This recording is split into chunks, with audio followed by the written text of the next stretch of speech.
राज्यातील स्थानिक स्वराज्य संस्था निवडणुकीसंदर्भातील सुनावणी लांबणीवर। आता येत्या शुक्रवारी दुपारी 12 वाजता होणार सुनावणी। सुनावणीकडे संपूर्ण देशाचं लक्ष।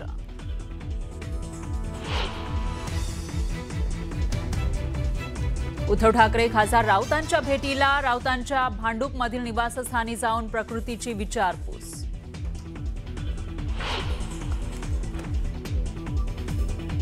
तुमच्या हातात तिजोरीच्या चाव्या असल्या तरी तिजोरीचा मालक आमच्याकडे आहे, त्यामुळे विकासाची काळजी करू नका। कोल्हापुरात प्रचार सभेत बोलताना चंद्रकांत पाटलांचा अजितदादांना जोरदार टोला।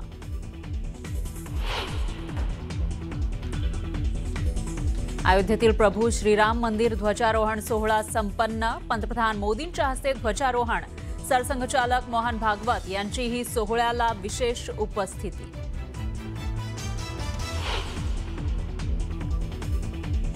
आज संपूर्ण देशातील राम भक्तांमध्ये आनंद। अनेक शतकांचा संकल्प पूर्ण झाला। जगात कर्म आणि कर्तव्याचं प्रतीक म्हणजे धर्मध्वज। धर्मध्वज सोहळ्यावेळी पंतप्रधान मोदींचं भाष्य। मागील 11 महिन्यामध्ये 320 माओवाद्यांचा खात्मा। माओवाद्यांनीच बुकलेट जारी करून दिली माहिती।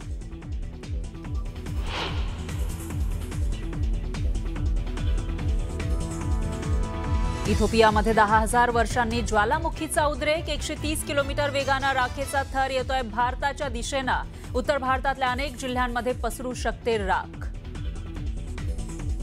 गावाकडच्या 50 बातम्या। शिवसेनेच्या उमेदवारांच्या प्रचाराकरता उपमुख्यमंत्री एकनाथ शिंदे आज पूर्व विदर्भाच्या दौऱ्यावर आहेत। गोंदिया, भंडारा, नागपूर आणि चंद्रपूर जिल्ह्यात ते जाहीर सभा घेणार आहेत। नागपूर जिल्ह्यामध्ये 13 ठिकाणी शिंदेंच्या शिवसेनेनं भाजपला आव्हान दिलं आहे। उमरगा नगरपालिकेमध्ये एकनाथ शिंदेंच्या शिवसेनेला सोडत भाजपनं अजित पवारांच्या राष्ट्रवादी काँग्रेसला सोबत घेतलं आणि नगरपालिका निवडणुकीचं रणशिंग फुंकलंय। यंदाच्या निवडणुकीमध्ये शिवसेनेला धडा शिकवणारच असा हल्लाबोल भारतीय जनता पक्षाचे उमेदवार हर्षवर्धन चालुक्य यांनी केलाय। पंचतारांकित औद्योगिक वसाहत असलेल्या चाकण नगरपरिषद निवडणुकीमध्ये सगळ्याच राजकीय पक्षांची प्रतिष्ठा पणाला लागली आहे। या ठिकाणी केवळ अजित पवारांच्या राष्ट्रवादी काँग्रेस पक्षालाच संपूर्ण पॅनल उभं करण्यात यश आलंय। माजी आमदार दिलीप मोहिते आणि नगराध्यक्ष पदाच्या उमेदवार भाग्यश्री वाडेकर यांच्या हस्ते नारळ वाढवून अजित पवारांच्या राष्ट्रवादी काँग्रेसनं चाकण नगर परिषदेचा प्रचार सुरू केला। भाजप शिवसेनेमध्ये धाराशिवमध्येही तणाव बघायला मिळतोय। युती फिसकटल्यानंतर आता शिवसेना आक्रमक पवित्र्यात आहे। आम्हाला अंधारात ठेवायचं आणि युती तोडायची हे भाजपचं प्लॅनिंग होतं। राणा जगजितसिंह पाटील यांना आपलीच ताकद जास्त असल्याचं वाटतंय, पण शिवसेना ताकद दाखवणारच असा इशारा जिल्हा संघटक सुधीर पाटील यांनी दिला। धाराशिवमध्ये नगरपालिका निवडणुकीमध्ये महाविकास आघाडीत जुंपली आहे। राष्ट्रवादी काँग्रेस कोणाला तरी जिंकवण्याकरता जुन्या मालकाच्या इशाऱ्यावर निवडणूक रिंगणात उतरल्याची टीका खासदार ओमराजे निंबाळकर यांनी केली। जनाधार असलेल्या पक्षावर तुम्ही अन्याय करता म्हणून आम्ही वेगळं लढण्याचा निर्णय घेतल्याचं राष्ट्रवादी काँग्रेसचे जिल्हाध्यक्ष प्रतापसिंह पाटलांनी स्पष्ट केलं। फुलंब्री नगरपंचायतीमध्ये स्थानिक राजकारणामध्ये खळबळ उडालेली आहे। शिंदे सेनेकडून नगराध्यक्ष पदाकरता उभे असलेले आनंद ढोके यांनी भाजपमध्ये प्रवेश केलेला आहे। ढोके यांच्या भाजप प्रवेशानं शिंदे आणि भाजपमध्ये नाराजी बघायला मिळतेय। तुम्ही मला साथ द्या, मी तुम्हाला साथ देतो असं म्हणत अजित पवारांनी मतदारांना साथ घातली। तुम्हाला विकास पाहिजे तर मी विकास करू शकतो, मी तुम्हाला मदत करू शकतो असं अजित पवार म्हणाले। मी शब्दाचा पक्का आहे, माझ्यावर आरोप प्रत्यारोप होत असतात, पण मी स्वच्छ काम करण्याचा प्रयत्न करतो असं अजित पवार म्हणाले। अनेक पक्षांनी मला उपमुख्यमंत्री पद दिलेलं आहे। आता जरी आरोप करत असले तरी मागे त्यांनीच उपमुख्यमंत्री मला केलं होतं आणि तिथे मला बसवलं होतं असं म्हणत पवारांनी विरोधकांवर निशाणा साधला। उपमुख्यमंत्री एकनाथ शिंदेंचं श्रीरामपुरामध्ये जल्लोषात स्वागत करण्यात आलं। श्रीरामपुरामध्ये भाजप आणि शिवसेना आमने सामने आलेले आहेत। श्रीरामपूर नगरपालिका निवडणुकीमध्ये चौरंगी लढत बघायला मिळते। आपण विकासाचा दृष्टिकोन ठेवून जनतेच्या कोर्टात गेलो आहोत। स्वबळाचा 4ही ठिकाणी निवडणूक लढवत आहोत। विकासाचं मॉडेल नागरिकांसमोर ठेवणार आहोत असं निलेश राणे म्हणाले। जीवाभावाची लोक आपल्या विरोधात आहेत, मनाला पटत नसतानाही निवडणुकीला सामोरं जातोय असं निलेश राणे म्हणाले। मालवणमध्ये भगवाच फडकणार, निलेश राणेंना जिंकून द्या असं आवाहन उदय सामंतांनी केलं। नारायण राणेंनंतर निलेश राणे सिंधुदुर्ग जिल्हा सांभाळू शकतात असं वक्तव्य उदय सामंतांनी केलं। आगामी नवी मुंबई महापालिकेच्या निवडणुकीच्या पार्श्वभूमीवर शिवसेनेचा नवी मुंबई इथं मेळावा संपन्न झाला। युती संदर्भात निर्णय नेते घेतील, तुम्ही कामाला लागा, महायुतीचा भगवा झेंडा नवी मुंबई महापालिकेवर फडकवण्याकरता सज्ज रहा, अशा सूचना केल्या खासदार नरेश म्हस्के यांनी। सांगलीच्या जतमध्ये नगर परिषदेकरता महाविकास आघाडीकडून प्रचाराचा शुभारंभ करण्यात आला।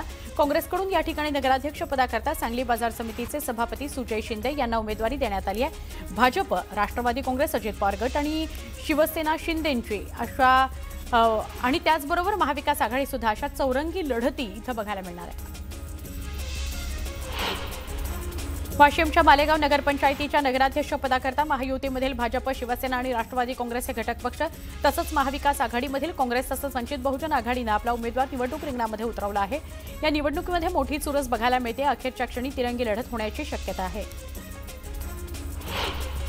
यवतमाळच्या पांढरकवडा नगरपरिषद नगराध्यक्षपदाकरता भाजपनं आतिश बोरेले यांना निवडणूक रिंगणात उतरवलेला आहे। महायुतीतील मित्रपक्ष शिवसेना आणि अजित पवारांची राष्ट्रवादी काँग्रेस मात्र एकत्र लढत आहेत। भाजपकडून उमेदवारी न मिळाल्यानं माजी नगराध्यक्ष शंकर बडे यांनी अपक्ष उमेदवारी दाखल केली। कराडला ज्येष्ठ नागरिकांकडून छत्रपती शिवाजी महाराज उद्यानामध्ये नगरपालिका निवडणुकीच्या पार्श्वभूमीवर स्वर्गीय यशवंतराव चव्हाण यांच्या पुण्यतिथी पूर्वसंध्येला आगळावेगळा उपक्रम राबवण्यात आला। कराड नगरपालिका निवडणूक रिंगणामध्ये असलेल्या सगळ्या 9 नगराध्यक्षपदाच्या उमेदवारांना एकाच व्यासपीठावर आणत शहराच्या विकासाचं रोल मॉडेल मांडण्यास सांगितलं गेलंय।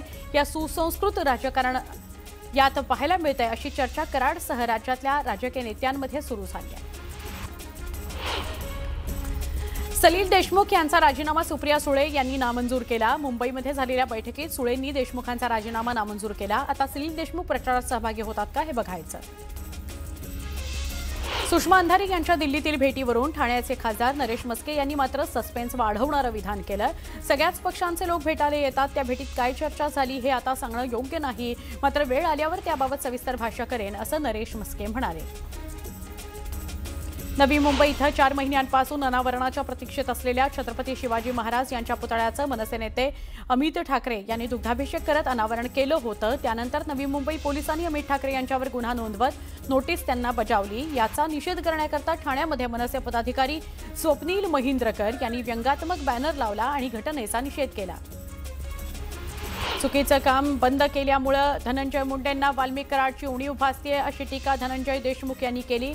धनंजय मुंडे यांनी परळी इथं सभेमध्ये आपल्यासोबत एक व्यक्ती नाही याची उणीव आणि जाणीव या संदर्भात वक्तव्य केलं होतं, त्यावर त्यांनी टीका केली।